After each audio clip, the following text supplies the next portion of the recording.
This is Aaron Frisbee. We're here with Michele Randall. She invited us into her house to ask her a few questions, what we're calling 5 questions with the city council candidates. And if I exceed 5, you can tell me to knock it off real quick.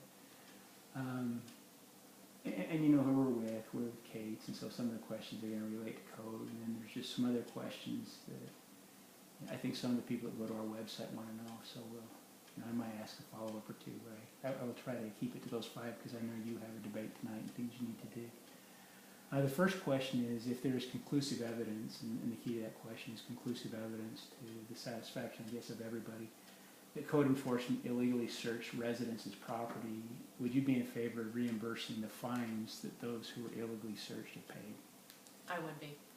I've said all along I don't believe anybody's Fourth Amendment rights should be violated during code enforcement. If they can see it from the street or take pictures from the street, that's a different story. But so I would be, and I hope they get to the bottom of it and get it resolved. It'd be nice to get it resolved out of court, but we'll see what happens.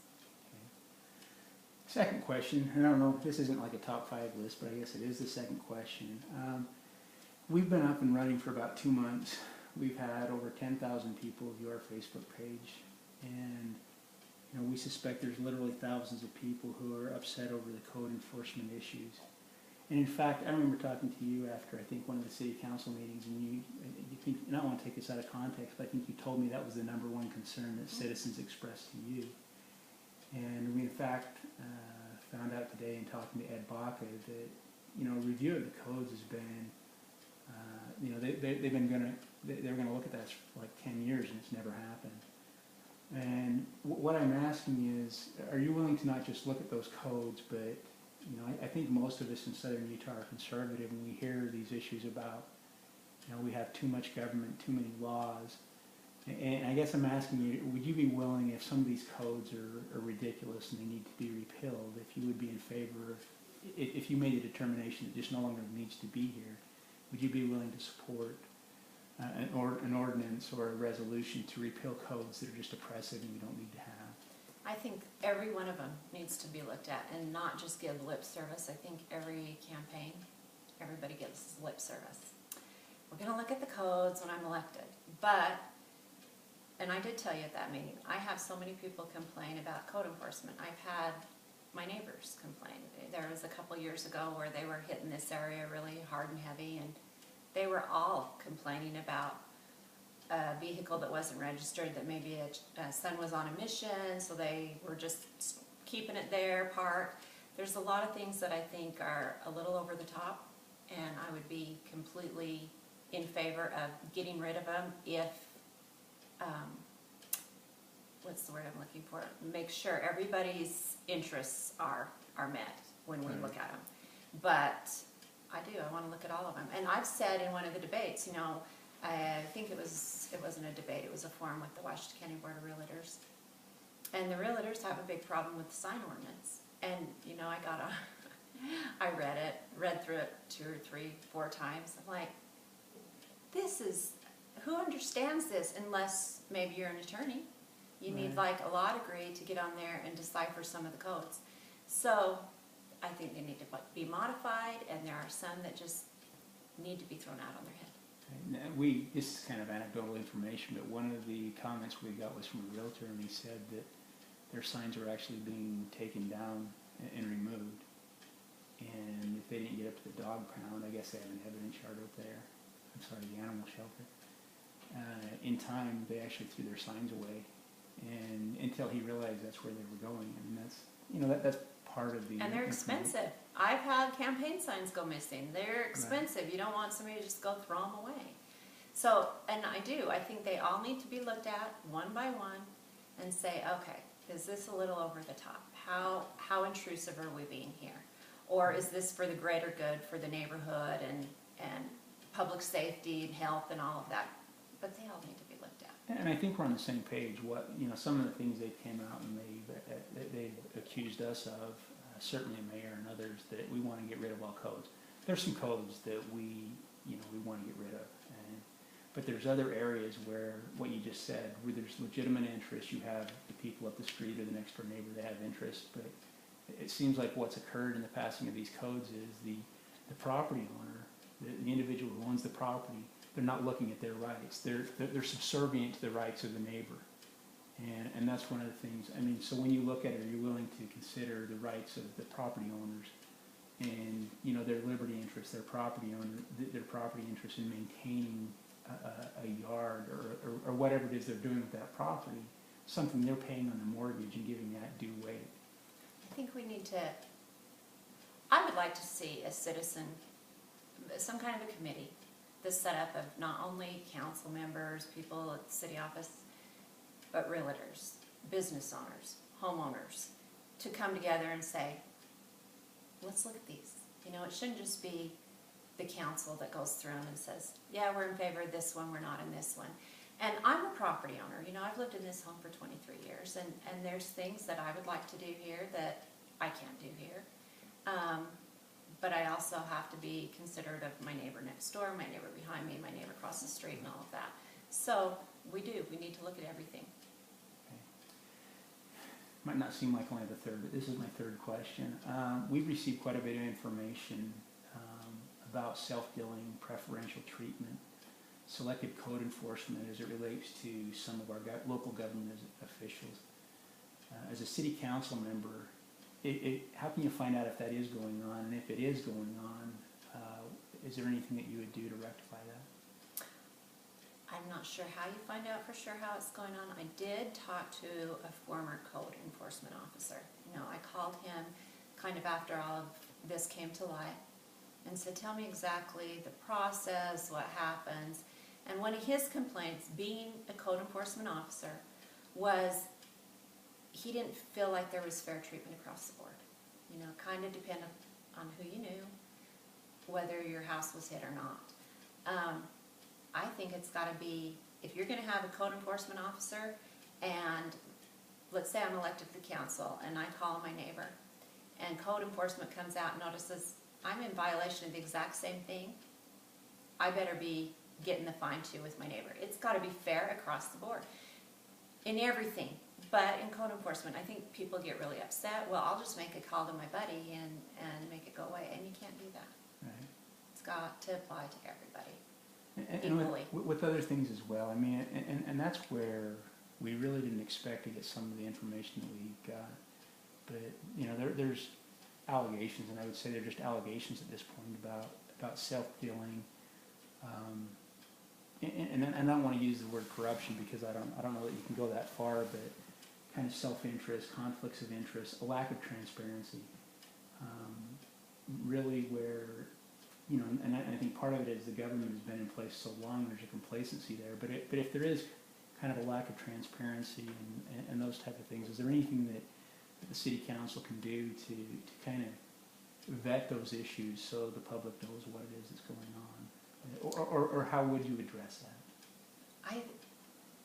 I'll give you a couple of examples. You know, because I'm a lay person right here deciding to run for city council, put my name out there, and now all of a sudden everybody wants you to have the right answer, which I think it takes some time getting in there, getting to know everything. But I think I told you one time about there's a lot of citizens out there that want a performing arts theater here in St. George. And the city hired a guy from back east, Duncan Webb, to come and do this big study. And it cost the city quite a bit of money, I think like $50,000 to perform this study to see if St. George, if their revenue was there to support a performing arts theater. And his conclusion was no. And when I was talking to Kent Perkins at Leisure Services, he gave me this study. And it's in a booklet and it's bound. And he said, take this and read it. And it was thorough. It didn't feel like it was, this is how we want it to read. It didn't feel like that to me when I read it. And so I said to Kent, is this available? And he said, well, anybody can come and get it. And to me, it's like, let's not make people come and dig for the information. Let's just put it out there. You know, and I know maybe it would be a pain to scan it all and put it in a PDF up on the city website. But there's some people that want to read it. Put it up there. You know, in the olden days when there was a public hearing coming up, they would post public notices in City Hall for a month, 2 months prior.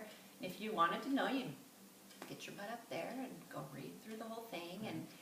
And sometimes I think things happen too quickly and there's not enough notice given. This is coming up. And I want to keep, if I'm elected, I want to keep, through social media, through my website, people informed.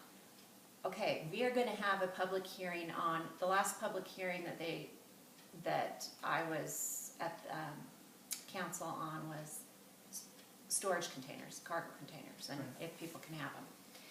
And there wasn't enough notice given, and so they tabled it to come back.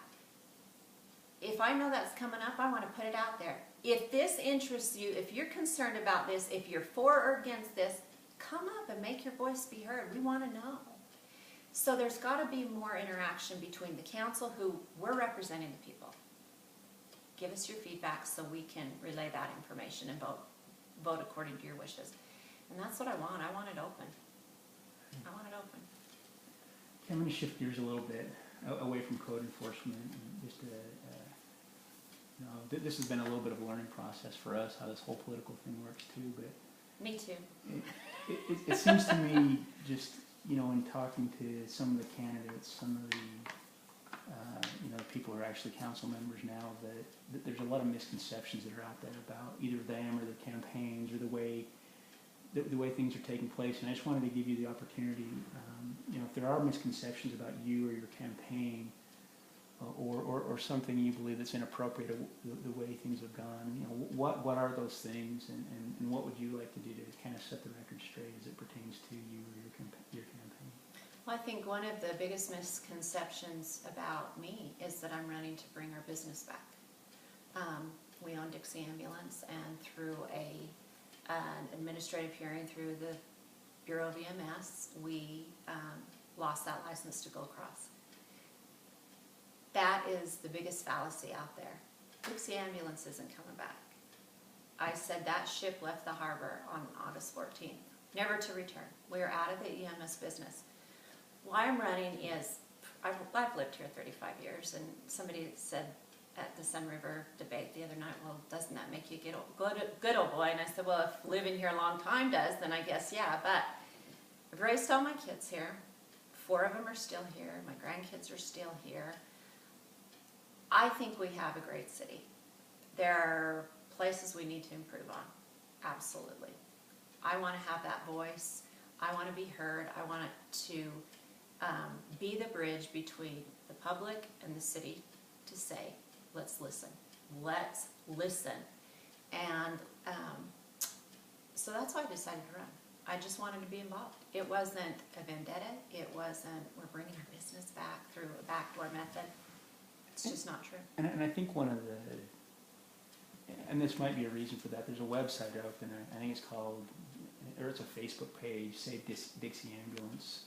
Does that have anything to do with you, or is that somebody else? We didn't start that page. In fact, I don't know exactly who started that page. I've heard a couple of different people, never been an administrator of the page. So that was a grassroots effort during the whole hearing, somebody started that, and it kind of took off from there. So it has nothing to do with that. Is that mostly just left over from what it is that it took place when you were in that battle with Gold Cross? Yeah, that's what that is. Okay. And this is the final question, because I do want to give you the final word, and whatever leeway you want to take with this. I tried to draft this as broad as I could, but what is the greatest strength, or the issue, or the combination of issues that you think that you'll bring to City Council that you want to know, let the voters know that this is what it is that you're about, or what you want to deal with when you're elected to City Council? Once I filed to run, I've met with so many people, different groups, I've met with every department head of the city. I've met with the Dixie Care and Share, the Doctors Volunteer Clinic, the Water Conservancy District. I just tried to do my homework and go meet with people. And there's been people that had heard not great things about me that I've actually met with. And as they've met with me and talked with me, they realize that I'm genuine. And first, I'm a hard worker. I can work circles around a lot of people. And that's good. Good genes, I guess. My parents were hard workers, but I'm a good listener. And even my friends, you know, still, if there's an issue, they'll call and say, what do you think? Tell me what you think. They want my opinion and my input. And I think that kind of draws people to me to say, we want to talk to you. And I think being on the city council, people know that they can come and talk to me. They can call me on my phone and say, listen, this is going on. And I want to go talk to them and find out and go do my homework and really dig in and find out. That's one thing that really disappointed me through the whole Dixie ambulance thing is I didn't feel like anybody was really doing their homework. And just listen, just be that listening ear, and then make the tough decisions that have to come. And I know that I'm up to the task. It hasn't killed me so far, the campaigning, so. And I know I'm past my 5 questions, but you just got me thinking with that answer. In my profession, sometimes what I call it, I will go into a situation, a hearing, or in front of a council or whoever it is, and I feel like I call it, you can't get audience. The decision has been made before you got there. And is that kind of what it is? You're, you know, a frustration, and because of that, you want to make sure that the rest of the citizens, Right. that they're heard. Yeah. And not just heard, because, you know, due process, notice an There's opportunity some to be things heard. that the citizens really aren't going to care a whole Right. lot about. There's a lot that goes on up at city council that would bore you to tears. You know, a lot of decisions that aren't that dramatic. But then there's decisions that people really, really care about, and they want to know that it's going on, and they need to be made aware prior to the fact. When I met with Gary Esplin, I spent about an hour and a half with him, and I said, because he had said, you're one of the first people that's ever come and talked to me before you've been elected. He said, I guess I'm kind of intimidating. And I said, well, you don't intimidate me. And I said, there are times you and I may disagree. And I'm going to be in here and saying, Gary, tell me why you think that way. Because this is why I think this way. And I said, and I'm not afraid to, if I get that city council packet and don't feel like I have sufficient information in that packet, to go back to the city staff and say, this isn't ready for me. I can't make a decision based on what's here. It's going to be my responsibility to find that out and to make sure that the citizens know it too. So I hope that I can do that. So you're not afraid. I'm not afraid. I've never been afraid. I've never been a wallflower. I've never, in fact, through this campaign I've had to bite my tongue a lot and just listen more and not go off quickly like sometimes I want to do, and that's good for me. I've had to learn I need to listen, but boy, if I believe in something, I'm going to be the first one up there fighting for it. See, and from my standpoint, and we're just kind of sitting here talking, even though you're on video, it is the biggest quality that anybody can have, whether it's in a court of law or whether it's in public office, is a lack of fear, because I think that's part of the problem. People, they're afraid to go up against the status quo or the big boys, or that if something's wrong. And I think that's what we need more in political life, is people who are willing to stand up for a principle, irrespective of whether I agree with the principle. Right. They have a principle and they say this is what it is, and it seems like you're willing to do that. I am, and we'll see in 6 days if the citizens agree too. All right. But I appreciate it. Okay. Is there anything else you wanted to say, or I don't think so. I think we're good. all right? Well, thanks for your time. I appreciate it. You're welcome.